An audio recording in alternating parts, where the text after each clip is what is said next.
So welcome to UPSC connect and Ghaziabad IAS academy. आज हम लोग जो है पॉलिटी को आगे कंटिन्यू करेंगे और पॉलिटी के अंदर हम लोग आज बात करने वाले हैं इमरजेंसी प्रोविजंस के बारे में। तो this is chapter number 12 in your hard copy notes.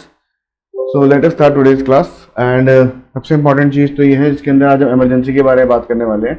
Emergency को लेकर एक लगातार एक चर्चा हमारे कंट्री में हमेशा रहती है। हमेशा जो हमारी जो इस टाइम की जो रूलिंग पार्टी है, हमेशा अपोजिशन पार्टी को जो है घूरती रहती है या फिर क्रिटिसाइज करती रहती है कि आप लोगों ने 1975 में इमरजेंसी लगाई, जो कि आर्बिट्री मैनर में लगाई थी, मतलब अपने मनमाने तरीके से लगाई थी, जिसके अंदर लोगों के राइट को कर्टेल कर दिया गया था, कई सारे लोगों को जेल में डाल दिया गया था और विदाउट एनी फर्दर नोटिस। तो ये एक लगातार क्रिटिज्म का भी है। अब उसके बाद 1935 में जिस बेस पे लगी थी इमरजेंसी, उस बेस को चेंज किया गया जब 1978 में गवर्नमेंट रिस्टोर हुई थी। अब आगे बात करते हैं।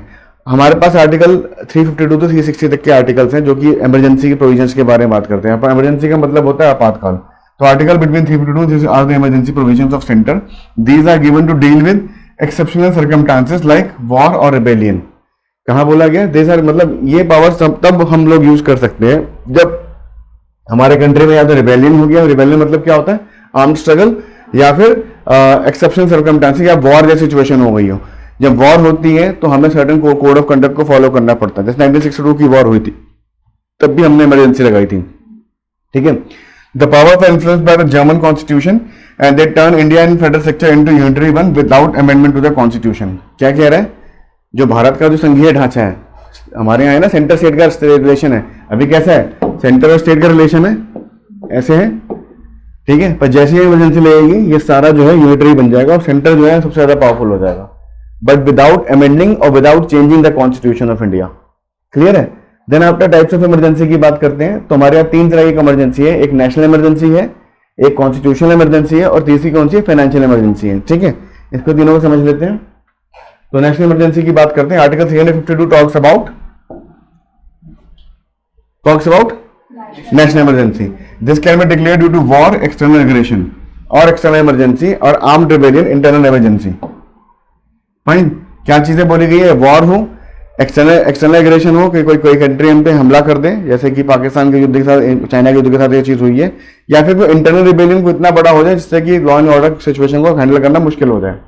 और proclamation of issued by the president on different grounds, it can be issued when already existing proclamation into force too. मतलब इसका जो प्रोक्लेमेशन है वो राष्ट्रपति जी जो है प्रोक्लेम करेंगे इमरजेंसी को, साथ ही साथ जो है अगर उनको ऑलरेडी एक ऑर्डर चल रहा है उसके ऊपर दोबारा भी इसको ऑर्डर को रीइंस्टेट किया जा सकता है। It can apply to entire country और अ पार्ट। मतलब ऐसा नहीं है कि अगर नॉर्थ ईस्ट में कुछ पंगा चल रहा है तो हम वेस्टर्न कंट्री में भी हम लेट्स से कि इमरजेंसी लगा दें। It can be implemented to the whole country और can be a part of a country. ठीक है। Remember this point. It can be declared even before the actual occurrence if president is satisfied of that imminent threat. अगर president को लग गया कि आगे आने वाले समय में जो है थ्रेट हो भी सकती है, अगर वो सेटिस्फाइड है, देन ऑल्सो ही और she can proclaim the emergency. The president can declare this only after written recommendation to the entire cabinet.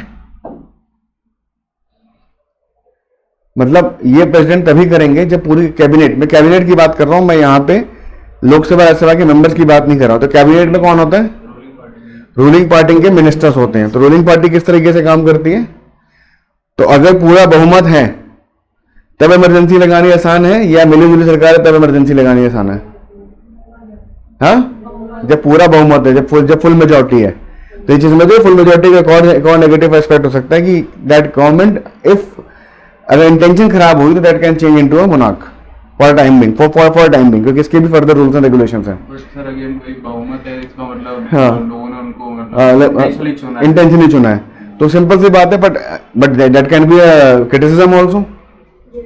Full majority का क्रिटिसिज्म भी तो हो सकता है। मानता हूं कि अगर फुल क्रिटिसिज्म, फुल बहुमत होता है तो सरकार की फंक्शनिंग अच्छी होती है, रूल्स एंड जो स्कीम्स होती है उनकी इंप्लीमेंटेशन ज्यादा अच्छा होता है, डिसीजन मेकिंग स्ट्रांग होती है, किसी भी चीज में सरकार पूरे दमसम से जो है आगे बढ़ सकती है। वहीं अगर मिली जो सरकार होती तो ये चीज ऐसे नहीं होती।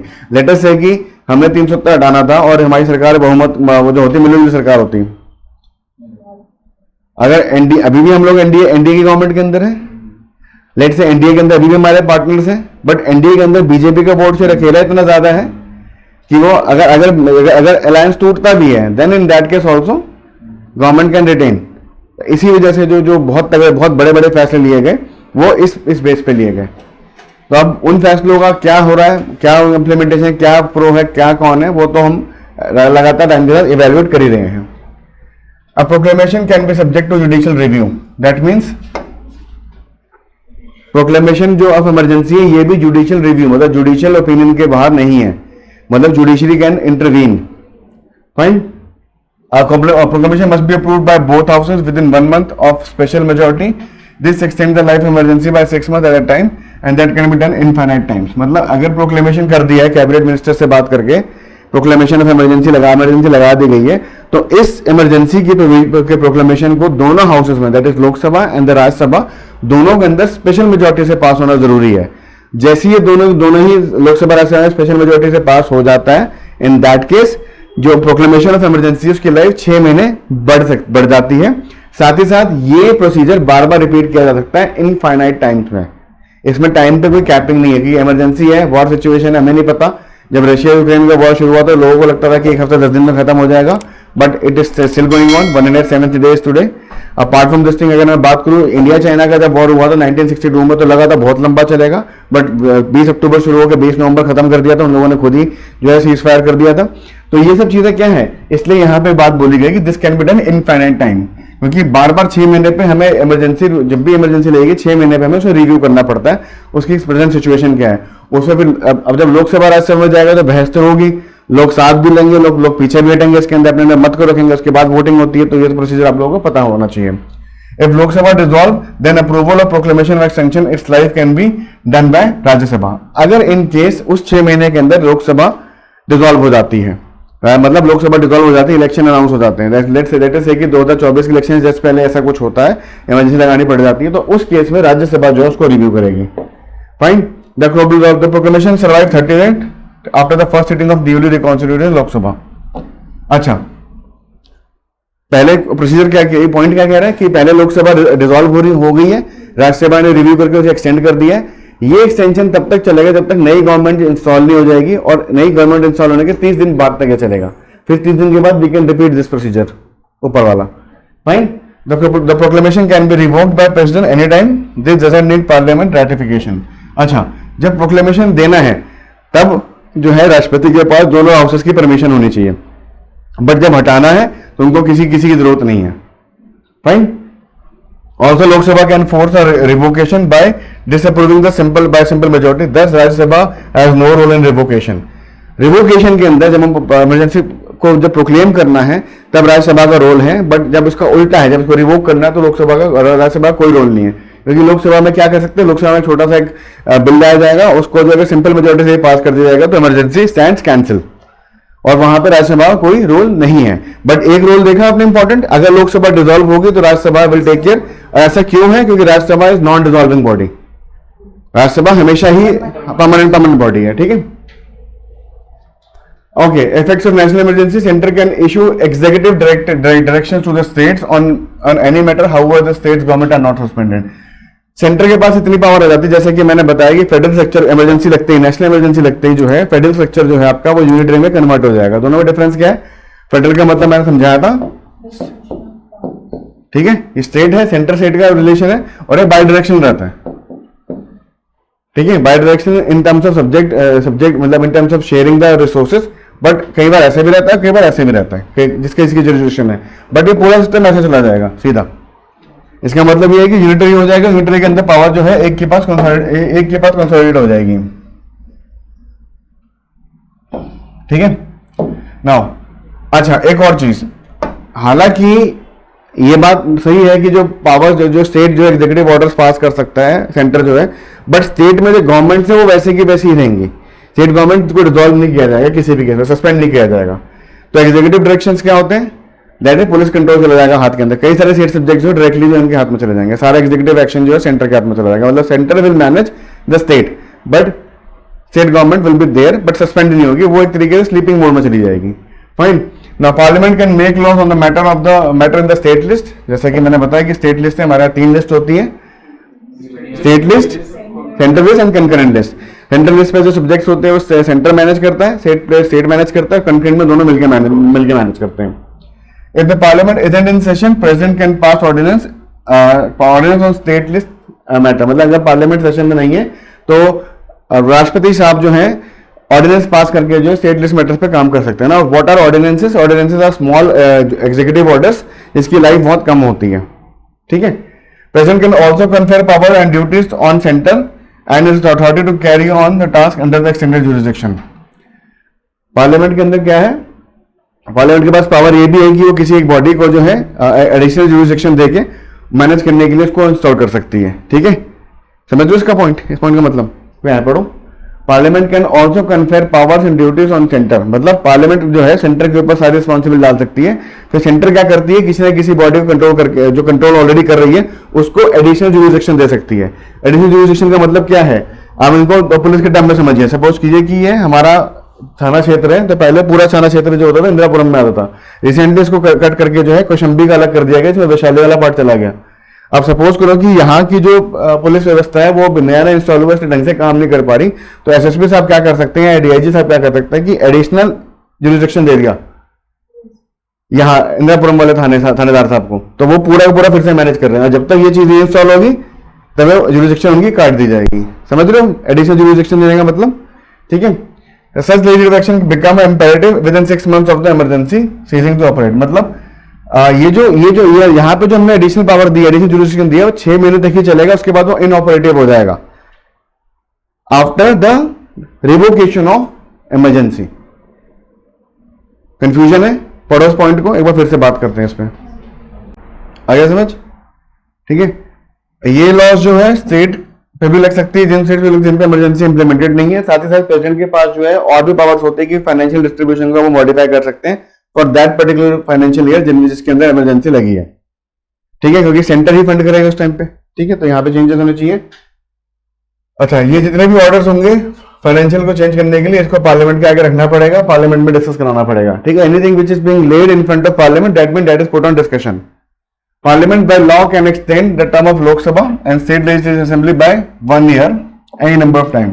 जब इमरजेंसी लगी होती है तो एक बड़ा इंपॉर्टेंट चीज है कि जो पार्लियामेंट है वो मिलजुल के जो है लोकसभा का टाइम 1 साल से बढ़ा सकती है, साथ ही साथ किसी स्टेट का लेजिस्लेटिव असेंबली का भी टाइम 1 साल से बढ़ा सकती है। और ऐसा क्यों किया जाता है, क्या बोल रहा है पॉइंट? है पॉइंट बोल रहा है कि पार्लियामेंट के पास ये पावर है कि भैया अगर इमरजेंसी के दौरान जो है अगर लोकसभा का टाइम खत्म हो रहा है तो वो लोकसभा को 1 साल बढ़ा सकती है।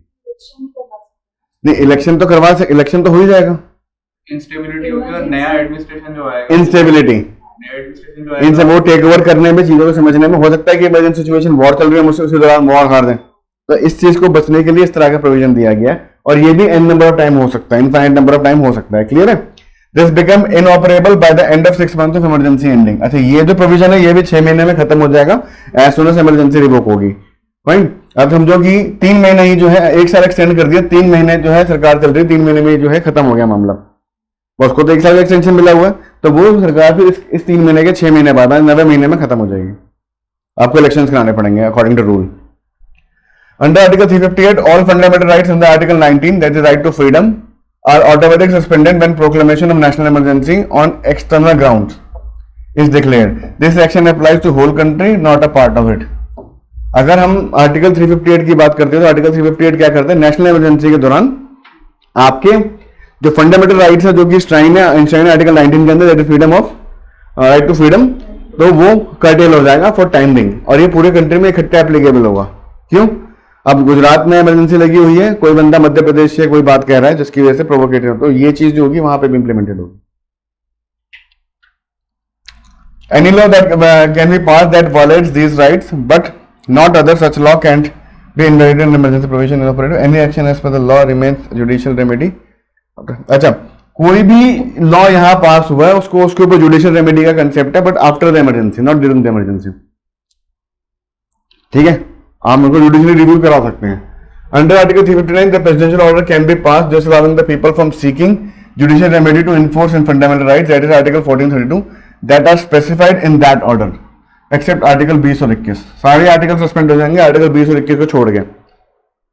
ठीक है, और उसी दौरान जो है, उसी दौरान कोई भी जो है जो रिट प्ली आएगी रिस्पेक्ट टू द एप्लीकेशन या फिर इंप्लीमेंटेशन या फिर the seeking the judicial to enforce their fundamental right, कोई फंडामेंटल राइट सस्पेंड होते हैं, तो आर्टिकल 359 ये 359 जो है ये पावर आपको प्रोवाइड करता है। The right remains in force but right to seek remedy is suspended. Rights रहेंगे बट रेमेडी को सीख कर, रेमेडी किसके अंदर आती है? 32 और 226 के अंदर। फाइन, ठीक है। Next is the state can make law abridging the fundamental rights mention in the order, such laws cannot be challenge in the court.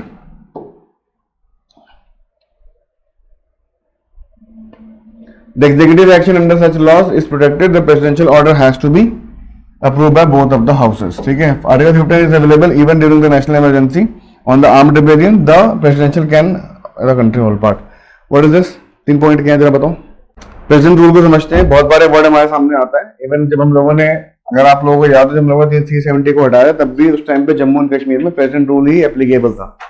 ठीक है, अभी भी है सॉर्ट ऑफ, तो ऐसे बन चुके हैं गवर्नर, वो क्या बोलते हैं, एडमिनिस्ट्रेटर, एडमो, बहुत स्ट्रॉन्ग बंदे को बनाया, मनो का बड़ा बड़ा अच्छा प्रोफाइल है, देखने का भी जाएगा। When the constitutional machinery breaks down in a state, the president rule is imposed by centre. This can be proclaimed in the presidential satisfied that the governance can be carried out without a constitution। क्या बोला जा रहा है? हम constitution machinery की failure की बात करते हैं। तो कॉन्स्टिट्यूशन मशीनरी फेलियर कैसे है कि सपोज करो कोई थर्ड पार्टी की गवर्नमेंट, कोई मिली जुली गवर्नमेंट चल रही है और वो टूट जाती है, जिसकी वजह से सीएम को रिजाइन करना पड़ जाता है, और फिर भी जो है वो लोग इलेक्शन नहीं होता। इलेक्शन क्यों नहीं होता? क्योंकि सारी पार्टियों से बात चल रहा है कि हम बन जाए। इतने में प्रेसिडेंट के पास प्ली आती है, प्ली के प्रेसिडेंट खुद सोचते हैं कि भाई यहाँ पे गवर्नेंस हो नहीं पाएगी क्योंकि chief minister is not sitting, in that case he take all the control in his hand. इसके पहले एक और चीज होती है जिसको गवर्नर रूल जिसे बोलते हैं। ठीक है, वो हम पढ़ेंगे गवर्नर के अंदर। ठीक है, in case the president can act with without the governor report when the state does not follow any directive from the center, president rule can be imposed। अच्छा, इसको इम्पोज करने में जो है जो रिपोर्ट पेश करेंगे गवर्नर पेश करेंगे। पहले governor, even Jammu and Kashmir में भी ऐसे हुआ था, पहले गवर्नर रूल लगा, उसके बाद प्रेसिडेंट रूल लगा। ठीक है, the parliament has to approve proclamation within the 2 months in the both houses or by simple majority। The rule can be extended by 6 months at any time for a maximum period of 3 years। अच्छा, ये तो implement हो गया, इसको भी parliament में रखा जाएगा, दोनों हाउसेस से सिंपल मेजोरिटी से निकालना पड़ेगा इसको, मतलब पास कराना पड़ेगा। उसके बाद जो है 6 महीने तक एक्सटेंड होगा, जो कि 3 साल तक एक्सटेंड किया जा सकता है। क्लियर है? If Lok Sabha dissolves, Rajya Sabha can approve it, but Lok Sabha has to approve within 30 days of the first sitting after being reconstituted. मतलब सबसे टॉप मोस्ट प्रायोरिटी इसको रखना पड़ेगा, जैसे ही लोकसभा रिकॉन्स्टिट्यूट हुई उसके पहले 30 days के अंदर इसको फिर से बोलना देना पड़ेगा। Beyond the first year, the president rule can be extended for 6 months at a time only if national emergency is proclaimed। वही बात है, बार बार घूम के आ रही है।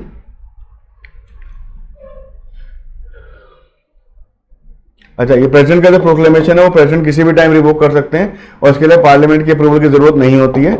उनको लगा कि लॉ एंड ऑर्डर ठीक चल रहा है, देन ही और she can take it back. It also does not affect the fundamental rights or the power of high court। All the legislative and executive powers of the state assumed by the president and the state executive dismissed। सारे powers dismissed हो जाएंगी। Governor act as the president's agent and work with the help of chief secretary and advisor appointed by the center। ये अभी चल रहा है। क्या करें? प्रेसिडेंट कैसे रूल करेंगे? प्रेसिडेंट का जो एजेंट होंगे वो गवर्नर बन जाएंगे, और गवर्नर जो है चीफ सेक्रेटरी कौन होता है? हाईएस्ट आईएएस अधिकारी विद इन द स्टेट।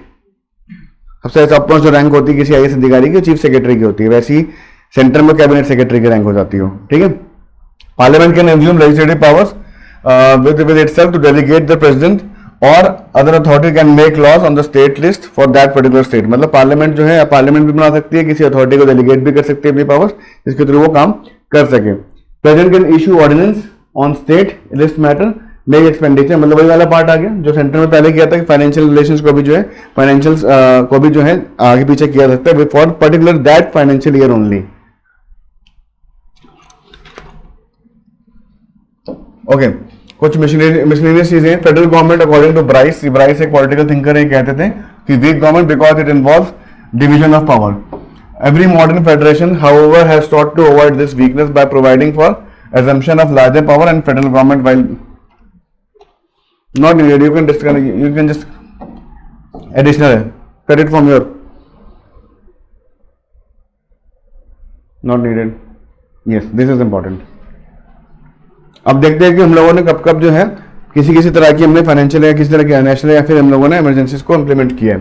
तो first proclamation was 352 was made by president on October 26, 1962 in the view of Chinese aggression at NEFA. NEFA क्या था? North east frontier agency. Are you sure? ठीक है. It also provided by President order issued under 359 that person arrested or imprisoned under the Defense of India Act would not be entitled to move to any court of the or involved by fundamental rights under the section 14, 19 और 21. क्या हुआ था? यहाँ पे emergency लगी, fundamental right हटे, उसके बाद क्या हुआ था? डिफेंस ऑफ इंडिया एक्ट आ गया था इम्प्लीमेंटेशन में, और उसके अंदर जो भी अरेस्ट हुआ था उसको कोई रेमेडी देने को मना कर दी, मना हो गया आर्टिकल 359 के अंदर. This proclamation major was revoked on the order made by president on 10 January 1968. 1968 में 1968 या 1962 होगा, 1963 हो गए, 3 हो गए, ये 3 होगा बेटा, इसे 3 कर लो, 3 हो गए, क्योंकि 20 नवंबर 1962 को तो वॉर हो गई थी, प्रिकॉशनरी 2 महीने और क्या, वो गलत टाइपोग्राफ प्रिंटिंग एरर है. द सेकंड प्रोक्लेमेशन इमरजेंसी पर आर्टिकल 352 को देकर यूज किया गया था जब पाकिस्तान ने हम पे अनडिक्लेयर्ड वॉर लॉन्च करी थी. प्रेसिडेंशियल ऑर्डर यहाँ पे भी यही हुआ. 1974 तक जो है वही लगा रहा है, इमरजेंसी लगा रहा है, और फंडामेंटल राइट्स कहीं ना कहीं हमारे कटेल रहे.